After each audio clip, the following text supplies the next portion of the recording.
நண்பர்களே, இந்த வீடியோல எத பத்தி பார்க்க போறோம் அப்படின்னு சொல்லிட்டு பார்த்தீங்கன்னா, சசிகுமார் நடிப்புல கடந்த வாரம் மே 1ஆம் தேதி வியாழக்கிழமை ரிலீஸ் ஆன படம் தான் டூரிஸ்ட் ஃபேமிலி. இந்த படத்துடைய ரிவ்யூ தான் இந்த வீடியோல நம்ம பார்க்க போறோம். டூரிஸ்ட் ஃபேமிலி இந்த படத்துல சசிகுமார், சிம்ரன் உட்பட நிறைய பேர் வந்து நடிச்சிருக்கிறாங்க. இந்த படத்தை அபிஷான் ஜீவந்த் அப்படின்ற ஒரு டைரக்ஷன் பண்ணியிருக்கிறாரு. இந்த படத்துக்கு ஷான் ரோல்டன் அவர் வந்து மியூசிக் போட்டிருக்கிறாரு. டாலர் மில்லியன் ஸ்டுடியோஸ் அவங்க வந்து இந்த படத்தை தயாரிச்சிருக்கிறாங்க. இந்த படம் ரிலீஸ் ஆகி ரொம்ப சக்ஸஸ்ஃபுல்லாக போயிட்டு இருக்குது அப்படின்னு சொல்லலாம். குறிப்பாக வந்து மே 1ஆம் தேதி சூர்யா அவர்களுடைய மிகப்பெரிய ரெட்ரோ படம் ரிலீஸ் ஆச்சு. ஆனால் அந்த படத்துக்குரிய இது ரிலீஸ் ஆகி அதை விட லீடிங்காக போயிட்டு இருக்குது. குறிப்பாக வந்து அடுத்தடுத்த நாளில் இந்த படத்துக்கு அதிகமான மவுத் டாக் பரவி இந்த படம் வந்து வேற லெவலாக போயிட்டு இருக்குது. விமர்சன ரீதியாகவும் சரி, நல்ல ஒரு விமர்சனத்தை பெற்றுட்டு வருது. மக்களும் வந்து பாராட்டிட்டு இருக்காங்க.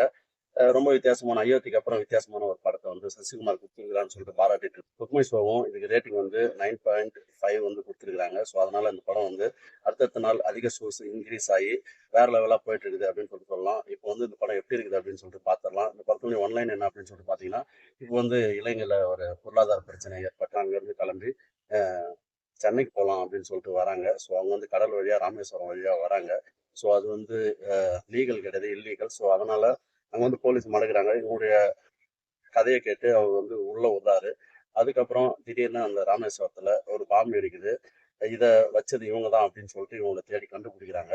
கடைசியா இவங்க தான் வச்சாங்களா இல்ல கண்டுபிடிச்சாங்களா இல்லையா, இவங்களுக்கு என்னென்ன இன்னல்கள் இங்கே ஏற்பட்டது அப்படின்றதான் அந்த படத்துடைய மொத்த கதை. சசிகுமார் அவர்கள் ஒவ்வொரு படத்துக்கும் வித்தியாசமா நடிச்சிட்டு இருக்காரு. சசிகுமாரை இவ்வளவு நடிப்பார் அப்படின்னு சொல்லிட்டு எதிர்பார்க்கல. ஸோ அயோத்தியை விட இதுல வேற லெவலா நடிச்சிருக்கிறாரு. ஒரு ஒரு 50 வயசு ஆளு எப்படி இருப்பாரோ ஸோ அப்படியே இருந்தாரு. நிறைய கேரக்டர்ல அது வந்து மெச்சூரா நம்மளுக்கு வந்து ஃபீல் பண்ண வச்சாரு. அந்த ஒரு கேரக்டராகவே வாழ்ந்திருந்தாரு. அதே போல சிம்ரன் சொல்லவே வேணாம். ஸோ அவங்களும் வந்து மிகச்சிறந்த ஒரு ஹவுஸ் ஒய்ஃபாகவும், அதே போல ஒரு 50 வயசு ஆளுக்கு ஒய்ஃபாகவும், பசங்களுக்கு ஒரு அம்மாவும் அவங்க நிறைய இடத்துல மிளிர்றாங்க. அவங்களுடைய ஆழ்தோட்ட பூபதி அந்த பாட்டுக்கு டான்ஸ் இன்னமும் அதே எனர்ஜியோட ஆடி இருக்கிறாங்க. ஸோ மற்ற இடங்கள்லையும் ரொம்ப கனிவா, அதுக்கப்புறம் பக்கத்து வீட்டுக்காரங்கிட்ட பேசுறதுன்னு சொல்லி சூப்பராக அவங்களுடைய பர்ஃபார்மன்ஸ் வந்து கொடுத்துருக்குறாங்க. இதற்கடுத்து தான் இந்த 2 பசங்க, அதுலேயும் க்யூட்டாக இருக்கிற அந்த சின்ன பையன். ஸோ அவன் தான் வந்து ஃபர்ஸ்ட் சீன்லேருந்து ஸ்கோர் பண்ணுறான். நிறைய சீன் வந்து எமோஷனலாகவும், அதுக்கப்புறம் ஒரு பாட்டுக்கு இந்த 80ஆம் பாட்டுக்கு டான்ஸும் வந்து பயங்கரமாக ஆடி இருந்தான். அதுவும் வந்து ரொம்ப கலக்கலாக இருந்தது. அதே போல் வயசு பையனும் ஒருத்தர் நடிச்சிருக்கிறா போல. ஸோ அவர் வந்து கொஞ்சம் சின்ன பையன் மாதிரியே தெரியுறாரு. அந்த கேரக்டருக்கு இன்னும் கொஞ்சம் மெச்சூரிட்டியாக அவர் வேற ஒரு கேரக்டர் போட்டுக்கலாம் அப்படிங்கிறது என்னுடைய கருத்து. ஸோ அந்த கேரக்டருக்கு அந்த பையனுக்கு என்ன தோணுச்சோ அதை வந்து அவர் பண்ணியிருக்காரு. அதுக்கப்புறம் போலீஸாக வர்றவர், அதுக்கப்புறம் அவங்க ஒய்ஃபு, அதுக்கப்புறம் அவங்களுக்கு ஒரு பொண்ணு இருப்பாங்க, அவங்களும் நல்லா நடிச்சிருந்தாங்க. அதுக்கப்புறம் எம்எஸ் பாஸ்கர். ஸோ ரொம்ப மெச்சூரான அவருடைய கேரக்டர் வந்து இருக்க இருக்க வேற லெவலான ஒரு கேரக்டர் போயிட்டு இருக்குது. அதுக்கப்புறம் பார்த்தீங்கன்னா இன்னொரு நடிகர் பக்கத்து வீட்டுக்காரராக வருவார். ஸோ அவரு அவங்க ஒய்ஃபு எல்லாமே வந்து சூப்பராக நடிச்சிருந்தாங்க. அவங்க பின்னணி வாய்ஸ் கொடுக்குறவங்க. ஸோ அவங்களும் வந்து சிறப்பாக நடிச்சிருந்தாங்க. அதே போல் இந்த படத்தில் நடித்த எல்லாருமே அவங்களுடைய கதாபாத்திரமாகவே நிற்கிறாங்க அப்படின்னு சொல்லிட்டு சொல்லலாம். இதற்கு அடுத்து தான் வந்து இந்த படத்துடைய டைரக்டர் ஜீவன் அவர் வந்து ஒரு கேமியோ வந்து பண்ணியிருந்தாரு.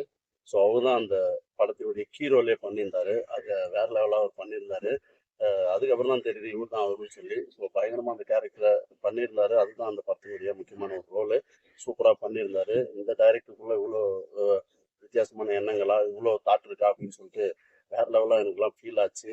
நிறைய மோசமான படங்கள் வர இந்த ஒரு டைமில் இப்படி ஒரு உணர்வுபூர்வமான படத்தை வந்து அவர் கொடுத்துருக்கிறாரு. அதுவும் ஒரு 2 விஷயம் வந்து பார்த்துட்டு வரும்போது எல்லார் மனசுக்குள்ளேயும் அது ஓடிட்டு இருக்கும். ஸோ அந்த அளவுக்கு ரொம்ப அழுத்தமான ஒரு விஷயங்களை வந்து வச்சிருக்கிறாரு. 25 வயசு ஆகுதுன்னு சொல்றாரு. ஸோ வேற லெவலான ஒரு டைரக்டர்.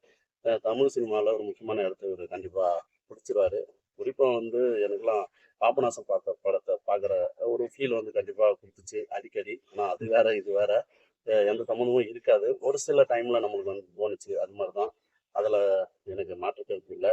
இதற்கடுத்து தான் மியூசிக் ஷான் ரோல்டன். ஸோ அவருடைய மியூசிக் வந்து பாடல்களும் சரி, பின்னணி இசையும் நல்லா இருந்தது. பாடல்கள் வந்து திரும்ப திரும்ப நம்ம பாடுவோமா இல்லையான்னு தெரியல. ஆனால் அந்த படத்தை பார்க்கும்போது அப்போ வர அந்த பாடல்கள்லாம் கொஞ்சம் ரசிக்கும்படியாகவே இருந்தது அப்படின்னு சொல்லிட்டு நான் சொல்லுவேன். மியூசிக்கும் வந்து பேக்ரவுண்ட்லாம் நல்லாவே பண்ணியிருந்தாரு.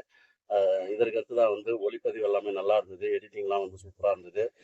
டைரக்டர் ஜீவந்த், இவர் வந்து வேற லெவலான ஒரு டைரக்டராக வரப்போறாரு. ஏற்கனவே நான் சொல்லிட்டேன். மொத்தத்தில் அந்த படம் பார்க்கும்போது எப்படி இருந்தது அப்படின்னு சொல்லிட்டு பார்த்தீங்கன்னா, இவ்வளோ படங்கள் வருது. இந்த படம் வந்து கண்டிப்பாக ஒரு ஃபீலிங்ஸ் வந்து ஏற்படுத்துது. இந்த படத்தில் மைனஸே இல்லையா அப்படின்னு சொல்லிட்டு கேட்டிங்கன்னா, அது கண்டிப்பாக இருக்குது. ஒவ்வொரு டைமில் வந்து இது ஓவராக பண்ணிட்டாங்களோ, இதெல்லாம் வந்து செட் பண்ணி வச்ச மாதிரியே இருக்கே அப்படின்ற மாதிரி அடிக்கடி வந்து தோணும். ஆனால் அடுத்தடுத்த சீன் வந்து நம்மளுக்கு வந்து ரொம்ப எமோஷனலாகவும் ரொம்பவும் கனெக்ட் ஆனதால இந்த படத்துக்கு நம்ம மைனஸே சொல்ல வேணாம். அதெல்லாம் கொஞ்சம் இருக்குதான், கொஞ்சம் ஓவராக இருக்கும் அப்படின்ற மாதிரிலாம் தோன்ற சீன்லாம் இருக்குது. ரொம்ப டக்குன்னு ரொம்ப ஃபாஸ்ட்டாக வராங்களே அப்படின்ற மாதிரியும் தோணும் படம் பார்த்துட்டு இருக்கும்போதும் முடிக்கும் போதும் சரி. ஆனால் நிறைய சீன் வந்து நம்மளை எமோஷ்னலாக கனெக்ட் ஆக வச்சதால இந்த படம் இது மாதிரி படங்களை வரவேற்கணும் அப்படின்றதால இந்த படத்தை வந்து கண்டிப்பாக பாருங்கள். எனக்கு ரொம்ப பிடிக்கும். நிறைய பாசத்தை தேடுவீங்க, உணர்வுகளை தேடுவீங்க. ஸோ அந்த படத்தை மிஸ் பண்ணிடுங்க.